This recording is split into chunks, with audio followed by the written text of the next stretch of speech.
بسم الله والحمد لله والصلاة والسلام على رسول الله المبعوث رحمة للعالمين. This is the first in a series of building the Muslim mind. In this installation, which will consist of a series of sessions that make up part of a bigger series that is going to be introduced, focused on building the Muslim mind. This particular installation is going to look at how do we understand tradition and the scholarly techniques that go into the logic of tradition, the way that traditional texts operate. And of course, its foundational understanding that many students of knowledge acquire along the journey of pursuing knowledge, and is not to be understood as something that is exhaustive. The idea here is that we want the Muslim in the Americas to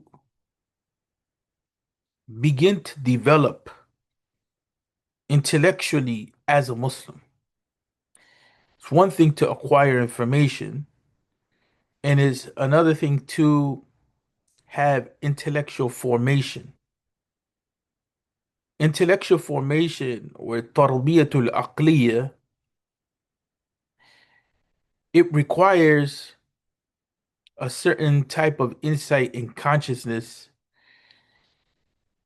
into how it is that scholars think or what qualifies as the scholarly mind. Becoming familiar with the logic of tradition, which that is not meant to be comprehensive as a term,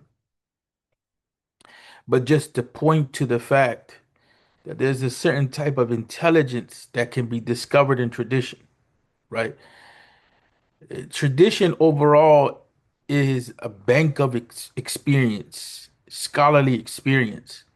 So you're going to find different methodologies therein. But what we want to focus on now is not diversity of approach or diversity of method. We want to focus only on the idea that the tradition itself that we inherit from the scholars, that of the goals of it is to build the Muslim mind. But it has to be read with that educational target under consideration.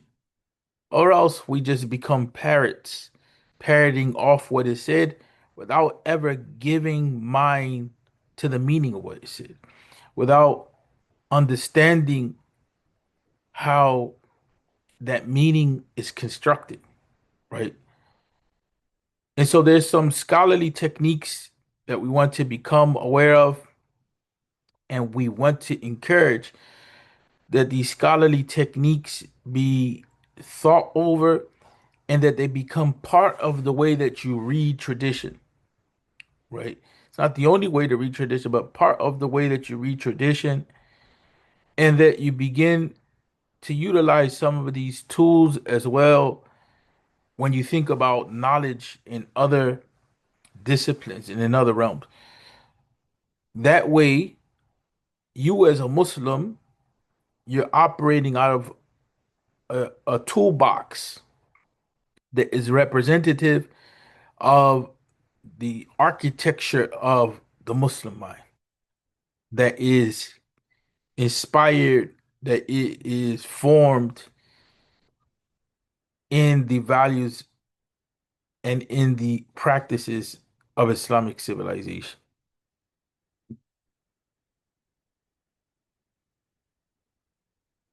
So now let us introduce the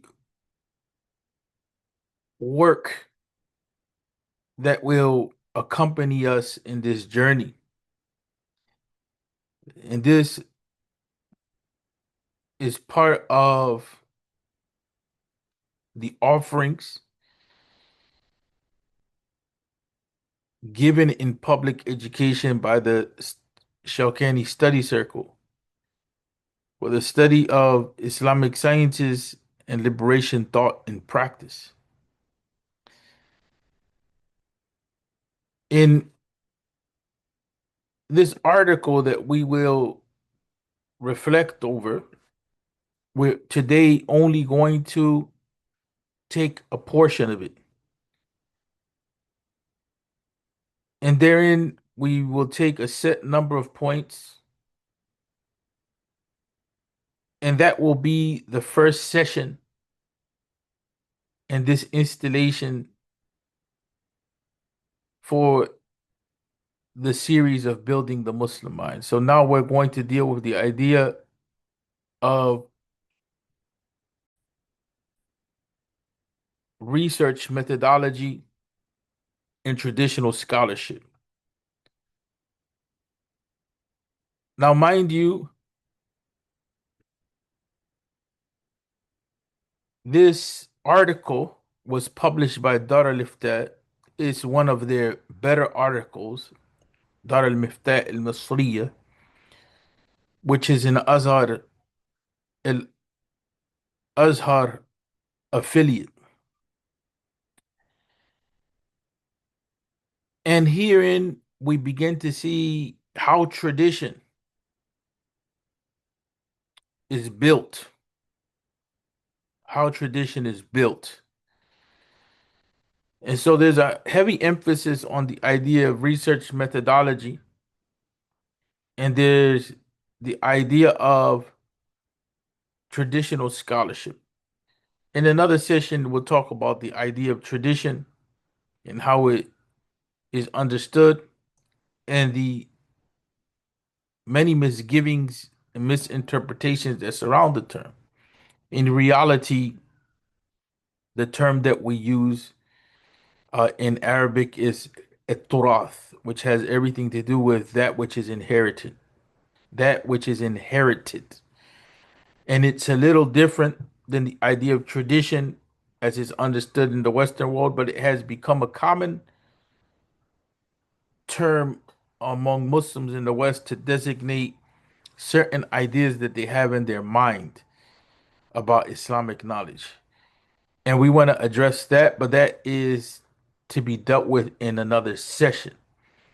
But what is of importance to us, or what's necessary here, is that we want to give ourselves the opportunity to come to understand tradition as it's conceived of within Azhari thinking. And that's important because there's certain conceptualizations, certain understandings, certain meanings that we give to the term tradition that have a lot to do with what we have acquired or what we have picked up within our context in our environment, which is a little different than what we come to understand within the circles of learning within Al Azhar and in other places, but specifically we're focusing on Al Azhar. So here, firstly, before I get into all of these points that are listed here as far as definitions, concepts and definitions, I wanted to say that there are 7 points that we're going to be dealing with regard to the aims of writing, right? The way that the scholars have written. So there's 1.2, 3, 4, 5, 6, 7. When it comes to the steps of undertaking research in terms of content and structure, that's another session, right? So our stopping point will be at the 7th aim of writing, right? So there's 7 aims of writing that the scholars employed, that they were familiar aims, and we'll talk about where those ideas come from, right? How they build off of each other. And that's going to be our focus for today. Here in the title that we confront within the article as the initial title, it talks about this pathway as an intellectual journey to engage. What are we engaging? The Islamic traditional heritage. Therein, the way that this is has been translated, it illustrates or it shows for us or it makes clear for us how is tradition understood in the Azhari way. It's not understood as something that's just static and to be received, but is understood as something that is living and to be engaged. And that the engagement with that which we inherit from the scholars is to be noted as their engagement with knowledge, with life, with the Quran and the Sunnah, with the universe itself, with themselves. And that needs to be unpacked somewhat. But for simplicity's sake, we will say that we're engaging a world and a worldview. We're engaging the space wherein the unseen and the seen are connected. Wherein concern for the akhirah and living with purpose are married together. Wherein dunya and akhirah, they're not opposed to each other but complementary. When faith and action and reason and heart all come together.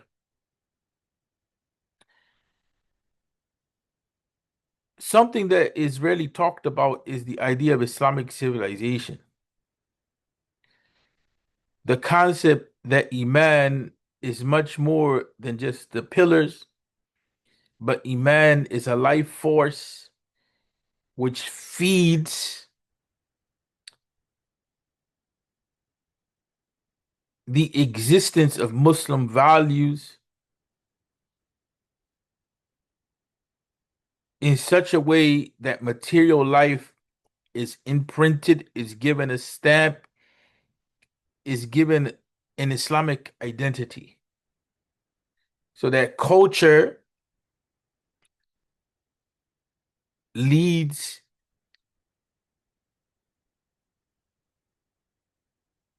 to a number of different pursuits which speak not only to human needs, but speak to other purposes as well, beyond just immediate needs. Islamic civilization has played a major part in the development and advancement of human civilization. And that is testified to by history, right? And what is seen here, and what is seen here is that classical scholars that have contributed and their contributions have outlasted their time, we should say, and scientists were ahead of others in discovering many scientific theories, facts, and methods from which the contemporary world has benefited immensely many times without mention. The concept here is to show that foundational to civilization and the understanding of the Muslim and the Muslimah is that the deen doesn't hamper progress, but the deen is the source and the basis of flourishing in the most complete sense. And although it has become cliche-ish and maybe even old school to mention Michael Hart's text in which he's dealing with 100 leaders that have influenced the world, he put the Prophet Muhammad sallallahu alaihi wasallam as the top because he was able to balance out like no other human being on the earth, the material and the spiritual. And that, in reality, my people, is the soul of Islamic civilization. The student who encounters the Islamic intellectual heritage realizes that it's a beacon of light, not only in matters of the heart, but in scientific research and methodology, right? As well as the values that govern interpersonal relationships, as well as the values and the conduct and the behavior that are necessary for disciplined research and thought, not just moral engagement. In other words, there's ethics, and then there is the pursuit of knowledge, and these things are all married together. This treatise, which is what this article is labeled as, it aims to set out the principles, the foundations, and the start points that the researcher must follow in Islamic scholarship so that the research itself is in accordance with a scholarly method, a methodology that's found in seminal works and crafted by the geniuses of Islamic scholarship in the unfolding of the history of the Muslim Ummah. First concept that we take on is of the idea of the researcher or the idea of research itself. البحث. الباحث with the extended alif is the researcher. And this idea of al-bahth is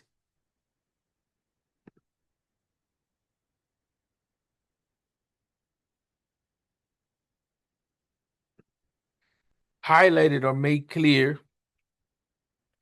in the definition that it points to seeking out, not just seeking out, pursuing it, but also investigating, right? Investigating a thing.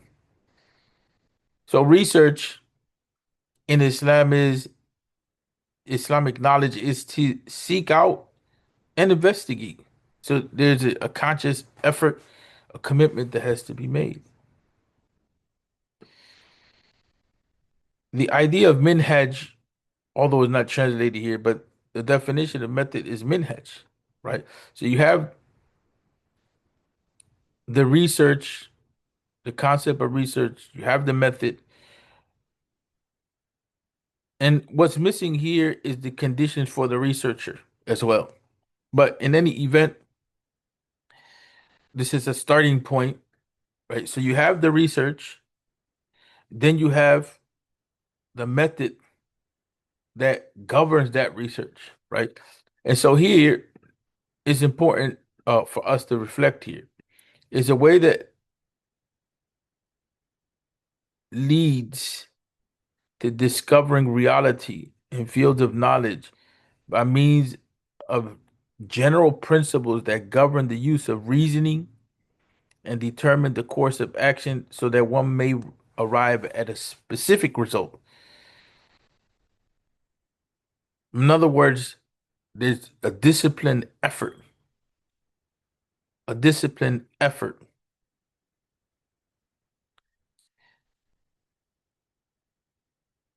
Howard Gardner, the Harvard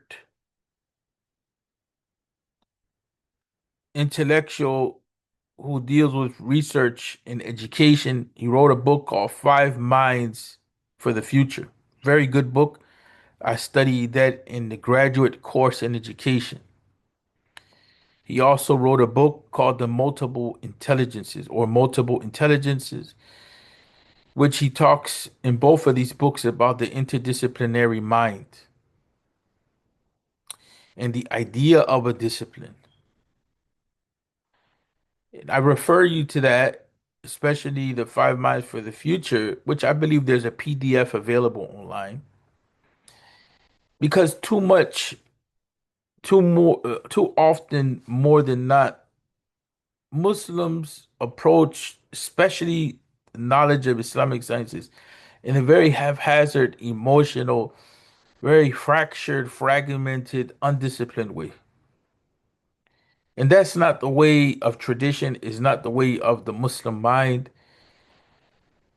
And there's a book that talks about the crisis of the Muslim mind that was published by Triple IT that also is available online in PDF, which also points out to this problem or likewise deals with this issue or deals with this issue as well. The undisciplined mind. So here in the idea of method or the idea of minhaj was significant, was being communicated is that there's a pathway to knowledge, this salt that allows the investigation of something and that it leads to discovering reality, haqa'iq, right? And in ilm al-kalam, especially in the introduction to al-aqidatu al-nasafiyya, likewise in al-muqaddimah fi usul al-tafsir by Ibn Taymiyyah, there's a section that deals with epistemology or deals with the theory of knowledge, how you acquire knowledge, and this reality of truth being there or truths, haqa'iq, that there are truths to be uncovered and discovered. This is a unique aspect of Islamic civilization that we look at knowledge not just as something that is relative.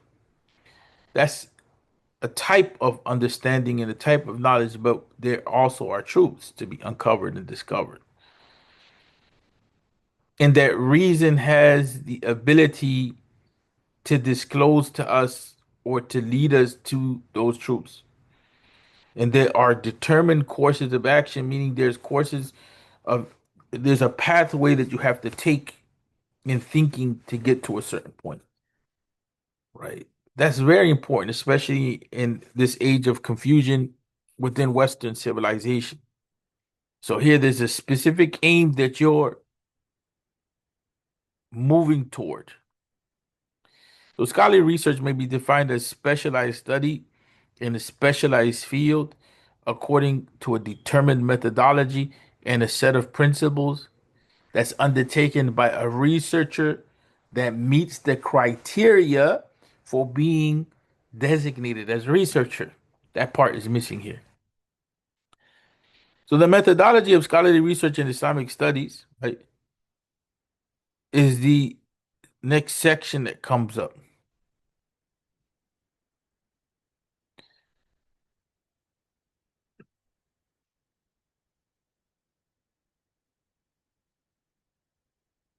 Islamic studies is stated as renewed in every generation. This is a point that is not highlighted within the Western Muslim community that deals with the idea of tradition. Every generation has the responsibility of renewing Islamic studies, right? And because of this, it will continue to exist within the human community. It's incumbent. Really, it's an obligation. That's what incumbent means on people and those who bear its responsibility to receive it and to convey it to people. So there's the issue of the educational community, or like what we talk about, or like what we point to in Western thought, whether it is leadership, corporate leadership thought, or whether it's personal development, or whether it's education, the idea of the learning community that was there within Islamic civilization prior to it coming to the West. And not that we're playing who's first as a game here, but just the concept of pointing that, that's a concept that has its roots, or it's a concept that we can find a parallel in our tradition, the idea of the learning community. So there's obligations, there's rights and responsibilities. So each generation is obligated to engage in the renewal process and in the learning process, and it has the responsibility of conveying, and the next generation that comes has the right to have access to that experience and that effort that's made by the generation that comes before it, right? That's something that is important. Is this process is not static. Tradition is about understanding the way that Quran and Sunnah and human experience come together, and how that is it that Deen applies to life. That's the reality of tradition, right? And so that effort is made in a non-haphazard way, in a very thought out, strategic, principled, targeted manner, right? That's extremely important. Herein, there's an ayah of the Quran translated. It will leave it at that so that we don't extend time out too much. But the ayat talks about the nature of the Muslim community in knowledge, and in the context of crisis. And herein is the time of war. And here it says, nor should the believers all go forth together. When it comes to war, there's a division of labor, so to speak. If a contingent from every party remained behind, they could devote themselves to studying the Deen and admonish the people when they returned back. You have to imagine that reality, that in a time of war, society is on high alert, and there's a possibility of social breakdown and chaos, and so there's a necessity to have a sense of grounding and rootedness. And so the people of knowledge here, they're given the task and the responsibility of guiding, of educating, of learning, of educating, and communicating, and holding the society through knowledge, not through emotion, not through just experience, not through just thinking, but through actual education. So there's this concept that education is foundational not only to the stability of society, but also to its organization and to its healing and to its growth.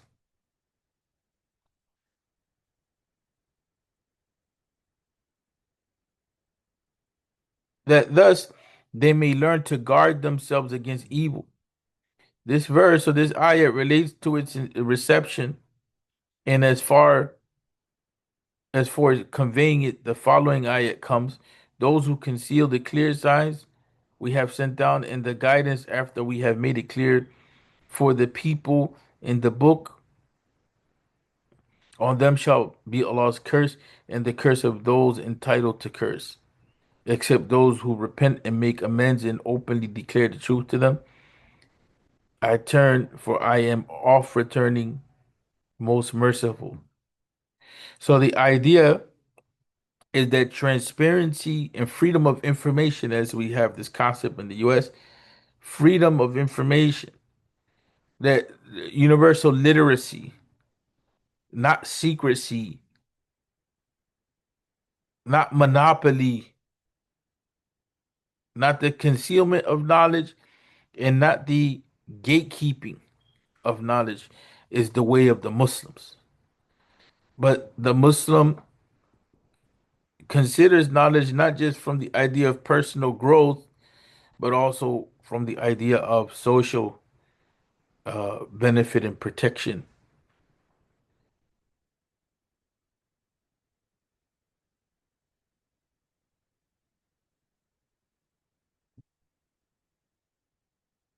So, safeguarding the community is not only from the angle of protecting it from physical assault, but from the angle of grounding education and the pursuit of knowledge in such a way that it can serve the needs of the community both materially and spiritually, intellectually and emotionally, individually and collectively.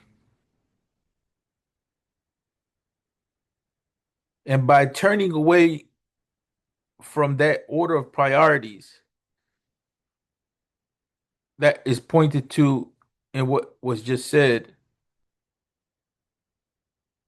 then the pathway is open for society to be guided by those that don't represent the aims set out by Islam for knowledge and those that are sick spiritually. Those who are Muslims and engage research, the students, those who seek knowledge, they fulfill a responsibility, the farad al-kifaya, the collective duty that Islam imposes on the Muslim community. And here, the collective duty is being stated to be greater than the individual duty because by fulfilling the collective duty, right, the collective duty fulfills the shortcomings of the entire community when it's followed through. It allows for the individual duty to continue to exist. So you can have someone that needs to make salah, they need to learn the specific of salah, the obligation of salah. But if you don't have people that have taken up the responsibility to learn salah, to teach it to others, then that individual can't fulfill his duty. This is a constant dialogue among the scholars about which has more weight, the individual duty or the collective duty. Society here, within this context, the ayat of the Quran selected, and the theme is showing how it is that the collective duty of upholding education and pursuing knowledge and communicating knowledge, that it takes precedence to many things and it has its constant role. War is not a constant in the world, but the necessity to pursue knowledge is. Imam Zarkashi, he states, it is a collective duty to produce books on whoever Allah has given understanding and insight. Despite its short lifetime, the Muslim community continues to grow and develop with regard to its intellectual capabilities, and knowledge is not permitted to be concealed. If writing books were abandoned, knowledge would be lost for our people. So that's the first is to understand the role, the aim of knowledge. And now we're going to get an insight into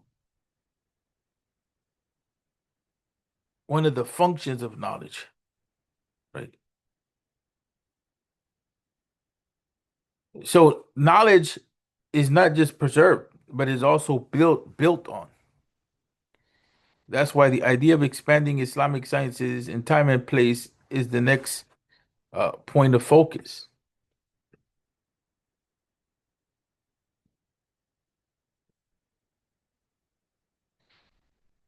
Is to show that we build on the work of the scholars, right? And how it is that knowledge is developed and expanded. We see that in disciplines today. Like look at computer science. Look at how it has evolved. Look at how there's sub-disciplines within a certain field in computers, right?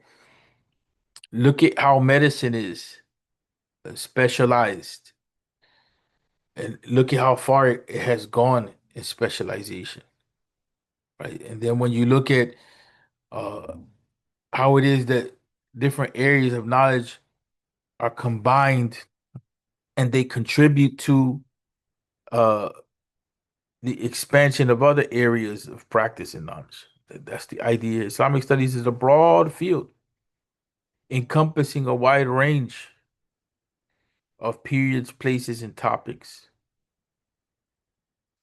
It encompasses 1,400 years of history.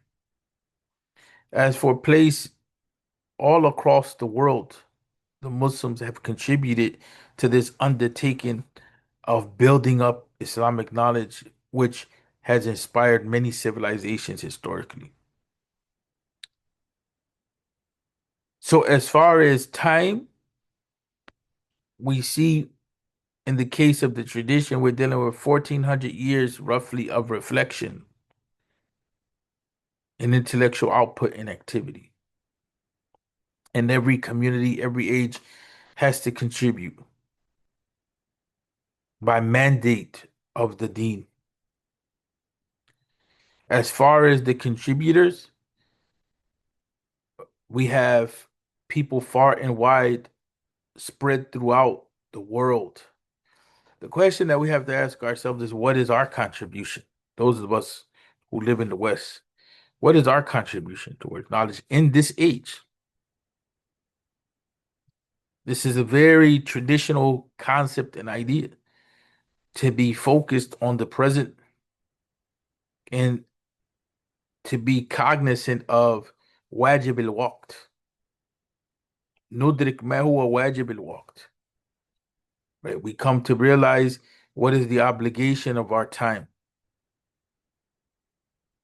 or the time period that we live in or the moment. As far as topics are concerned, or themes or points of focus, the topics are expansive. So, for instance, many fields of study have been produced on the vast subject of Islam. Islam is diverse in its angles, and they continue to grow. Haji Khalifa, he enumerates in Kashf al-Dhunun 300 sciences and fields of study that come under the idea of Islamic sciences. If we take Quranic sciences alone as an example, with the study of the Quran, we find that it compromises 80 different fields. And according to Imam Suyuti, he has listed in his book Al-Itqan, which is translated, that just the science of tafsir is one of those 80 disciplines. And I don't want to go into all of the details, but just tafsir by itself is interdisciplinary because you have the scholars of hadith, they contribute to tafsir. You have the scholars of creed, they contribute to tafsir. The scholars of fiqh, they contribute. The scholars of the Arabic language. And then you within the Arabic language, you have those that focus on grammar.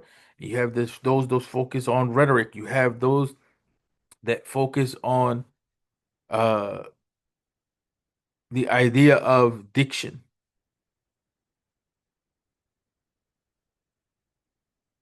and the idea of phonics, what we will call tajweed. Then you have those that focus on the idea of the spiritual life and personal development. You have those that focus on history, those that focus on social reform, those that focus on science, those that combine these things and approaches and formulate an interdisciplinary reading of the Quran. If we move on away from the Quran and we look at the Sunnah of the Prophet Muhammad sallallahu alaihi wasallam, in one economic estimation, there's 90 fields that pertain to the study of the Sunnah. And I don't want to go into all of the details of that.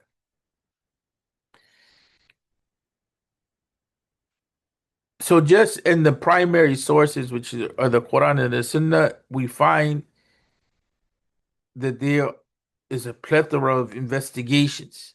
There's disciplines and then there's sub-disciplines. And so then how we deal with that knowledge has to be disciplined itself. It has to be systematic. So this is wherein the aims of writing, we're not going to say that this is comprehensive, but we just want to get an understanding of how it is that our scholars, teachers, imams thought about these issues. So when they move to preserve knowledge through writing and expand knowledge and reflect on it and perfect its communication and its expression and so on and so forth, they clarified that there is a need to be strategic in that affair. And so there's a need to elucidate, there's a need to identify what are the aims and objectives of writing within the umbrella of Islamic studies. Upon researching in this area, we find that the scholars have set out 7 points in writing. Imam Ibn Hazm, he lists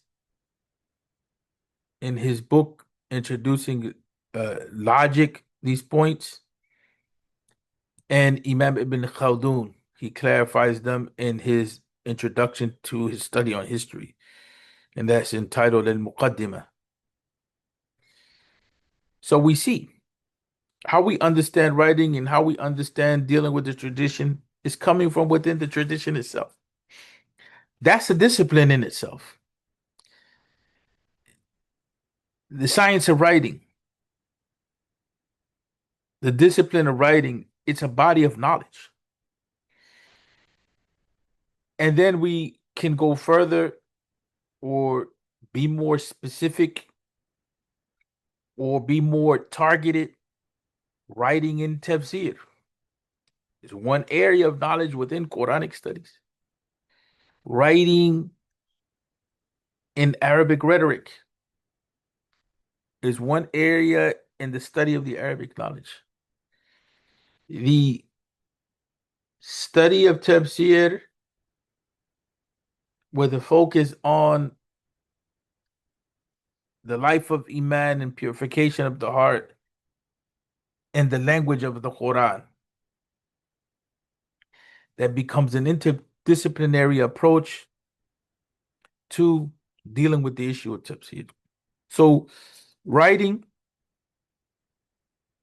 has aims and they should be clear.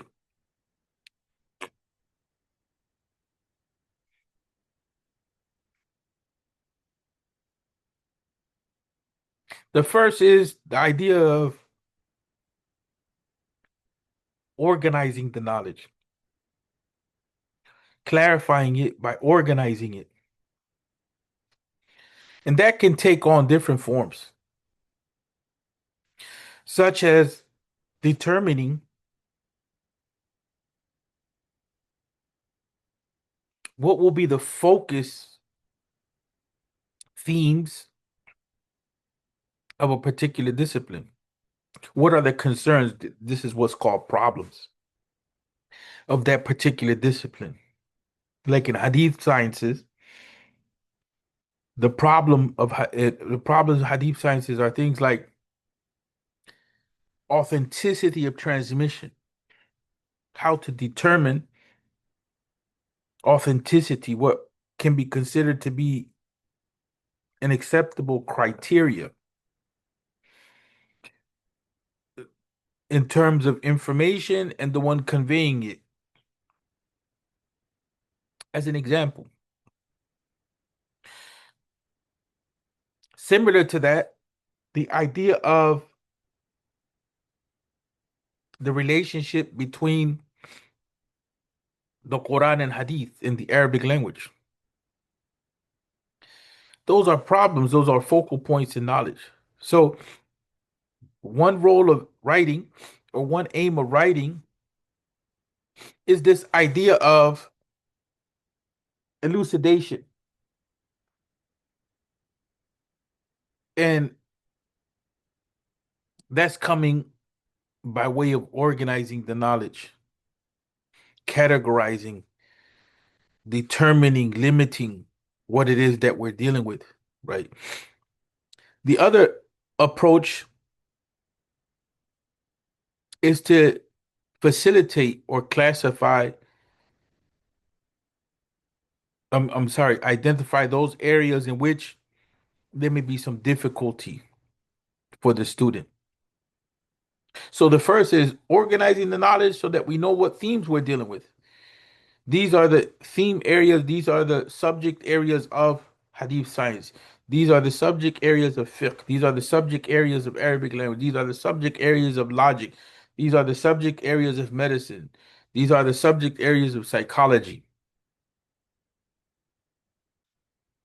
The second aim of writing is to clarify something which is heavy, something which is obfuscated, is unclear, and to bring clarity to it. The third is that type of writing which deals with an error or mistake that may have been made in language, as an example. So the idea is not to undermine the work of a scholar, but to complement the work by addressing a particular point and correcting a mistake. And so that's a process that needs to be undertaken to verify what is it that the scholar said, if the scholar is alive, or attempt to verify what the scholar said from other works. Because in one work, the scholar may have communicated something and has discovered that it's erroneous by looking at other works or seeing that the transcriber may have communicated something erroneously when the text is transcribed or it is duplicated. Because in the past, we didn't have the printing press, we didn't have digital scanning, people wrote by hand. But in any event, the idea of editing, the idea of verifying meaning, that's an aim in writing. The other aim in writing is to look at the organization of knowledge itself and to see that if there's something missing that needs to be added onto it or it needs to be rearranged, that's an aim in writing, an aim in scholarship. And so we have our books and tradition, and they're focusing on these realities. They're focusing on organizing the knowledge. We see that in the various hadith collections. They all organize hadith in different ways for different purposes. There's the idea of clarifying, right, and making things easy. So we see those efforts are made. There's the idea of uh, critical scholarship that we uncover that there's some gaps and mistakes that have to be addressed.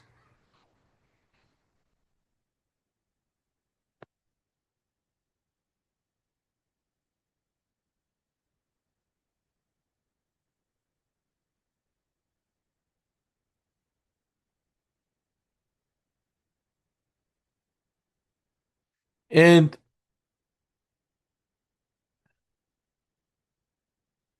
at times, another approach to knowledge, the sixth approach, is that scholars may talk about a particular area of knowledge, but those conversations are scattered. And so that which they're talking about, the area of knowledge, has not just become it has not become a discipline.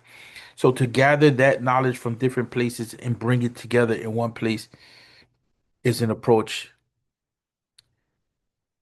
And lastly, is to summarize bigger works in a way that is comprehensive so that the knowledge can be communicated. So this is an introduction to the various types of writings, the objectives that motivate the scholars, in how it is that they undertake their pursuits of authorship and publishing and so on and so forth. And we hope that in that there is benefit and that you begin to think about the tradition and the purpose behind why scholars produce certain texts so that when you look at a text that has been produced, you ask yourself, what's going on here? And with that, we end people until the next session.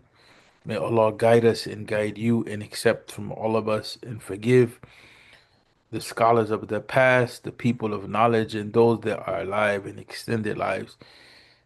May we be granted the ability to act on that which we know. Assalamu alaikum warahmatullahi wabarakatuh.